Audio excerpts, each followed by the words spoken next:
या फिर एक टाइम का खाना आप बनाओगी, एक टाइम का खाना मैं बनाऊंगी। और हाँ दीदी, इतना ही नहीं, बर्तन भी बारी बारी से साफ करेंगे। वो आपकी मर्जी है कि आपको सुबह के बर्तन साफ करने हैं या शाम के। तुम्हें पता भी है कि तुम किससे बात कर रही हो और क्या बात कर रही हो। अगर मैंने भाई को बताया ना तुम्हारी हरकत के बारे में, तो तुम्हें 1 मिनट में घर से निकाल फेंकेगा मेरा भाई। भाई क्या दीदी, अपने पूरे रिश्तेदारों को भी बुला लो और मुझे इस घर से निकाल के दिखाओ। अगर इस घर से कोई निकलेगा भी ना, तो वो आप, क्योंकि मैं इस घर की बहू हूँ। शादी करके लाया है तुम्हारा भाई मुझे इस घर में। मम्मी चुपचाप बुद्ध बन के खड़ी हो आप। बहरी हो आप, आपको कुछ सुनाई नहीं दे रहा है? बताओ मम्मी इसको कि मैं इस घर की बेटी हूँ। ये आई है बाहर से और ये मुझसे कैसे बात कर रही है। शायद दीदी आपको अच्छे से समझ में नहीं आया है। कोई बात नहीं, मैं आपको फिर से समझा देती हूँ। ये घर अब आपकी मम्मी का नहीं है, ये घर अब मेरा है और मैं बाहर वाली नहीं हूँ। अब मैं घर वाली हूँ क्योंकि ये घर मेरा है दीदी, क्योंकि मैं इस घर की बहू हूँ। और हाँ, अब आपको अगर इस घर में रहना होगा ना, तो मेरे हिसाब से रहना होगा, क्योंकि इस घर में अब मेरी चलेगी, आपकी मम्मी की नहीं। ये क्या मेरा घर लगा रखा है तुमने? शायद तुम भूल गई हो, तुम्हें याद दिला देती हूँ। ये घर मेरे पापा का है, ना कि तुम्हारा। आई बड़ी मेरा घर, और यहाँ पर ना मेरा जैसा मन करेगा वैसे रहूंगी, क्योंकि ये घर मेरे पापा का है। और हाँ, आज जैसे तुमने मेरे साथ बदतमीजी की है ना, अगर आइंदा मेरे साथ ऐसी बदतमीजी की ना, तो तुम्हें अपने पापा से, भाई से कह के ना तुम्हारे मायके भिजवा दूंगी। तुम्हें बहुओं का फर्ज होता है घर के काम करने का। दीदी मेरी शादी आपके भाई से हुई है, ना कि ना आप सबसे, इसलिए अब मुझे उन्हीं से मतलब है, आप सबसे नहीं। सुन लिया मम्मी, जिसे आपने इतना सिर पे चढ़ा रखा है ना, जिसे आप सारा दिन बहू बहू करती रहती हो ना, देख लो आज क्या बोल रही है। उसे बस अपने पति से मतलब है, सास ससुर से भी नहीं। देख लो बहू के फर्ज, बहुओं का फर्ज होता है घर के सारे काम करने का। दीदी बहू तो आप भी हो किसी के घर की, आपका कोई फर्ज नहीं बनता। आपका भी तो फर्ज बनता है ना दीदी, कि आप अपने ससुराल में जाकर रहो, ससुराल वालों का काम करो। देखो दीदी, जैसे आपको ना आपके ससुराल वाले अच्छे नहीं लगते हैं, वैसे मुझे भी नहीं लगते। और अब ये घर मेरा है, तो आपको अगर यहाँ रहना है तो मेरे हिसाब से रहना होगा। जैसे आपके ससुराल में आपकी सास की नहीं चलती है ना दीदी, और ना ही आप उनकी सुनती हो, वैसे ही मेरे ससुराल में मेरे ससुराल वालों की नहीं चलेगी, बस मेरी चलेगी। इस घर में वही होगा जो मैं कहूँगी, क्योंकि मैं इस घर की बहू हूँ। और अगर आपको भी इस घर में रहना है ना, तो मेरे साथ बराबर का काम करवाना होगा। और अगर आप यहाँ मेरे हिसाब से नहीं रहोगी ना, तो अपना बोरिया बिस्तर पैक करो और जाओ अपने ससुराल। मम्मी आज आपके होते हुए मेरे घर में मुझसे इतनी बदतमीजी हो रही है। आज मुझे मेरे ही घर में किसी बाहर वाले के हिसाब से रहना होगा। अगर मुझे यहाँ पर रहना है तो घर के सारे काम करने होंगे। अंजलि तुझे अच्छे से पता है बेटा, देख बेटा ये घर अब तेरे भाई के नाम है, तेरे माँ बाप की अब कुछ नहीं चलती इस घर में।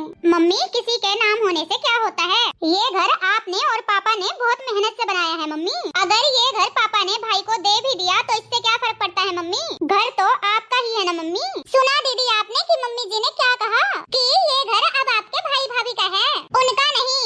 तो यहाँ अब आपको मेरे हिसाब से रहना होगा, और मम्मी जी का भी कोई हक नहीं है बीच में बोलने का, वो भी नहीं रोक सकती हैं आपको। यहाँ पर रहना है तो आपको मेरे साथ बराबर का काम करवाना होगा और हिसाब से रहना होगा। यहाँ अब आपकी मनमर्जी नहीं चलेगी। मैं सुबह 5 बजे उठती हूँ दीदी, तो आपको 6 बजे तक उठ जाना है दीदी। अरे तुमने सोच भी कैसे लिया कि मैं तुम्हारे हिसाब से रहूंगी या तुम्हारे कहने से कोई काम करूंगी, तुम्हारे ऑर्डर पे मैं काम करूंगी? ये मेरा मायका है, अगर मुझे काम ही करना है ना तो मैं अपने ससुराल में करूंगी। मम्मी जा रही हूँ मैं अपने ससुराल। अरे आपसे तो अच्छी लाख गुना मेरी सास है, आज तक मैंने अपने ससुराल में कोई भी काम नहीं किया, और मेरी सास को मैं 1 गिलास पानी भी दे दूँ ना तो वो उसमें भी खुश हो जाती है। मेरे ससुराल में आज तक मुझसे किसी ने ऊंची आवाज में बात तक नहीं करी है, और यहाँ आज मेरे मायके में आपकी बहू मुझे इतना सुना रही है और आपने एक शब्द भी नहीं बोला उसे। मुझे तो ऐसा लगता है कि मैं आपकी सगी बेटी हूँ ही नहीं, बस भाई ही आपका बेटा है। लेकिन मम्मी आज मुझे पता चल गया कि आप मुझे बिल्कुल भी पसंद नहीं करती हो, तभी तो आप अपनी बहू से मेरी बेइज्जती करवा रही हो, वरना आज ही ये घर भाई भाभी का हो गया। पहले भी ये घर भाई के नाम ही था ना, तब तो आपने कभी नहीं कहा कि ये घर तेरे भाई का है। अब यहाँ हमारी नहीं चलती, आपने तो मुझसे कभी नहीं कहा कि बेटा टाइम पे उठ जा, ये काम कर ले वो काम कर ले। तो आज क्या हुआ? ठीक है मम्मी जा रही हूँ मैं तो अपने ससुराल। ऐसे मायके से तो अच्छा मेरा ससुराल लाख गुना अच्छा है।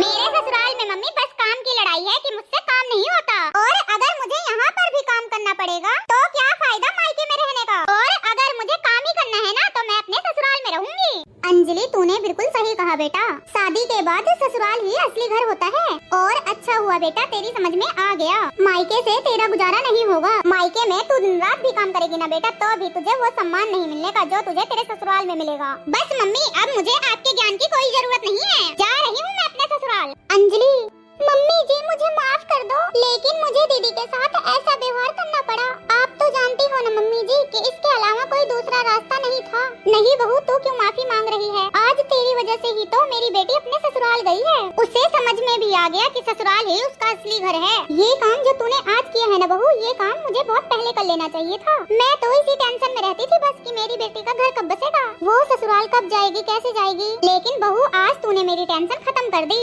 और मैं उसके ससुराल वालों को तो जानती ही हूँ, बहुत अच्छे हैं वो लोग। मुझे बहुत खुशी है कि आज मेरी बेटी अपने ससुराल गई है। बस वो इस बात का दुख है कि वो कैसे गई है। आज वो बहुत दुखी होकर गई है घर से। मम्मी जी बुरा तो मुझे भी बहुत लग रहा है, लेकिन दीदी के लिए यही सही है। मम्मी जी आप टेंशन मत लो, कुछ दिनों में दीदी का गुस्सा शांत हो जाएगा और उनके समझ में भी आ जाएगा कि उनके लिए क्या सही है क्या गलत। हाँ बहू, क्योंकि मैंने ऐसे बहुत परिवार देखे हैं जहाँ घर की बेटी किसी मजबूरी की वजह से अगर मायके में रहने भी लग जाती है ना, चाहे मायके में दिन रात काम करें लेकिन उन्हें वो सम्मान नहीं मिलता। और तो और उनकी दो रोटियां भी भारी पड़ जाती हैं पूरे परिवार पर। मैं तो बस यही प्रार्थना करती हूँ भगवान से, भगवान मेरी बेटी को क्या किसी की भी बेटी को मायके में रहने के लिए मजबूर मत करना। हर बेटी अपने ससुराल